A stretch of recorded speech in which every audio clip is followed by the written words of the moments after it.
Hi guys! So ito na nga po magluluto. Ay wow! May pakape. Oh, ang treat! Thank you! Magluto tayo ngayon ng bahay kubo. Igisa-gisa ang sibuyas, bawang at ang manok. Ayan.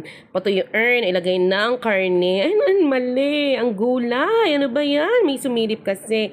Takpan at maghiwa na nga tayo ngayon ng tofu. Yes, tofu, hindi tokwa, tofu. T-O-F-U, tofu. Igisa-gisa, ilagay ang paminta at nor cube. Chicken cube. Araso. Yan, magluto na rin tayo ngayon ng tofu. O, diba, busy si ate mo, girl. Nakikita niyo ba yung shadow niya? Naggagayat niya, nagtitimpla. Ang tagal lumambot. At ngayon ko nga lang po pala na-try yung ano tawag dito? Pakba na merong bunga ng malunggay. O, diba? Antara, ayan ang tofu. O, diba? Ayan na, tapos na. Ang bilis. O, diba? Siya wrap. Ihango na lahat. Tikman mo na.